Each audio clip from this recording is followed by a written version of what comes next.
Good afternoon दोस्तों। अब हम लोग मृदा को पढ़ने वाले हैं, सॉइल को पढ़ने वाले हैं। एक शॉर्ट हम लोग समझ ले कि सॉइल का फॉर्मेशन हम लोगों का कैसे होता है। तो आपको पता होना चाहिए कि सॉइल का जो फॉर्मेशन होता है तो वेदरिंग ऑफ रॉक की वजह से होता है। और वेदरिंग ऑफ रॉक जो होता है उसका मेन कंपोनेंट जो होता है आप कह सकते हो सनलाइट होता है।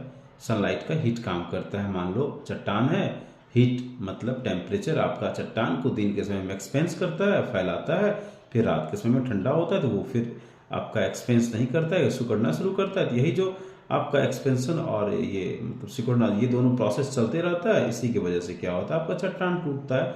और इसी को हम लोग वेदरिंग ऑफ रॉक कहते हैं।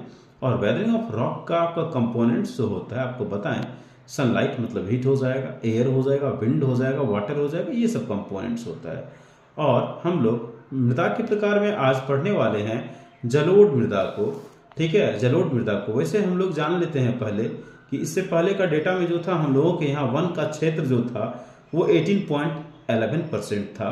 और रिसेंट में हम लोग बहुत खुश हैं कि ये डेटा हम लोग का वन का क्षेत्र बढ़ा है 23.3%, 23.3% हो गया है।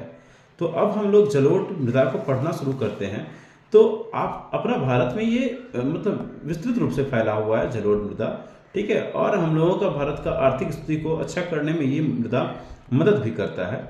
और जलोढ़ मृदा मेनली आपका हिमालयन रिवर जो है, हिमालय से निकलने वाली नदी, उसी से ये मिट्टी का निर्माण होता है, जिसमें आपका कौन सा है, सिंधु है, गंगा है और ब्रह्मपुत्र है। ये तीनों नदी जो है जलोढ़ मृदा का निर्माण करने का काम करती है।